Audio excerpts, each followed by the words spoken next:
Todd Smith, MPP, RN. Good morning, Government Health Leader's Office. Yes, this is Gary Thompson calling.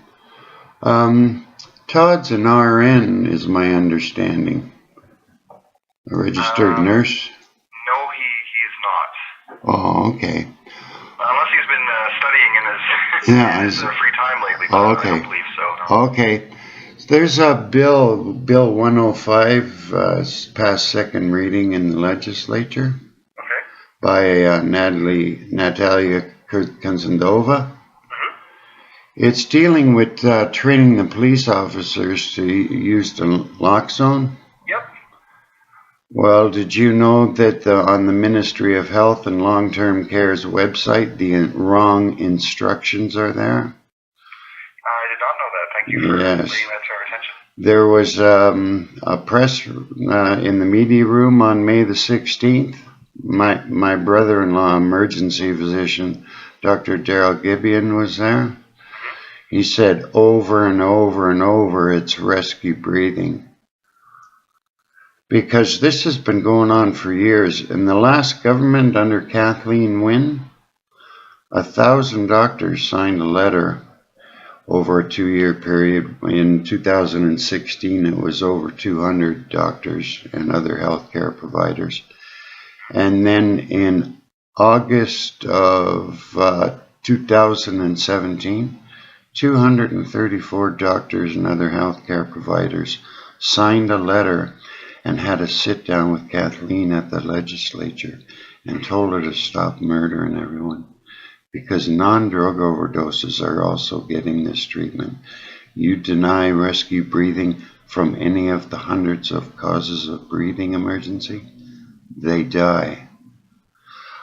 Doug Ford knows all about it from City Hall down there when he was counselor. I tried to save Rob Ford's life back in 2013.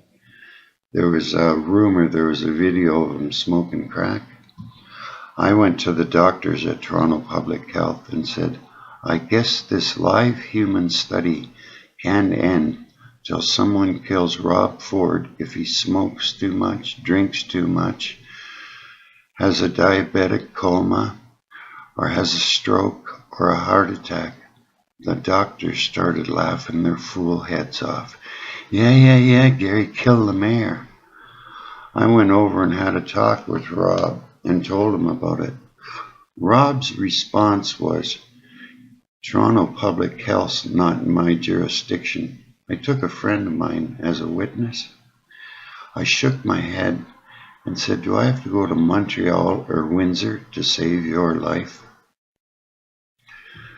Anyway, the mayor of Toronto, John Tory, and the medical officer of health at a press conference back in January the 9th, 2016, and said rescue breathing's the most important part. And John Tory says this is what's causing people to lose their lives, quite literally.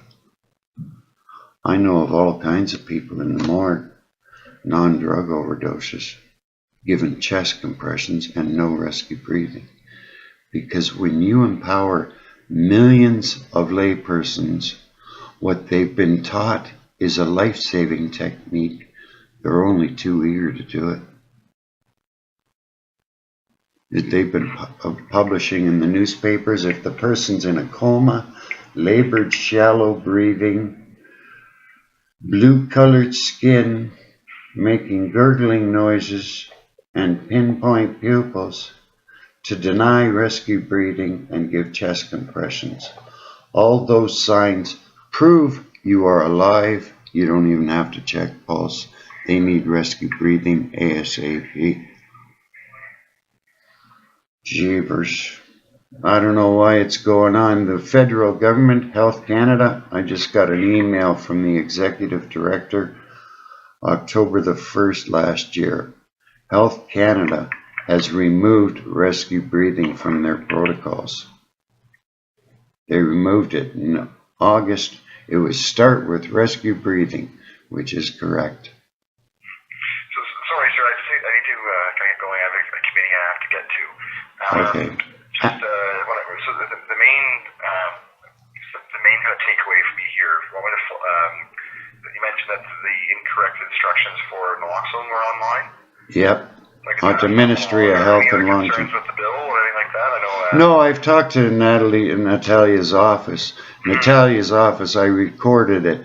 They said, Gary, you're saving people's lives. She's an RN. An RN sees 1,000 respiratory emergency patients before she ever runs into a cardiac arrest. You can check all the information that's up on my Twitter. Okay. At Gary CPR, Gary CPR. It's all up there. Spread it around. You might want to save your own life. All right. Well, thank you very much, sir. Yeah, you have a great day. You too. Bye-bye.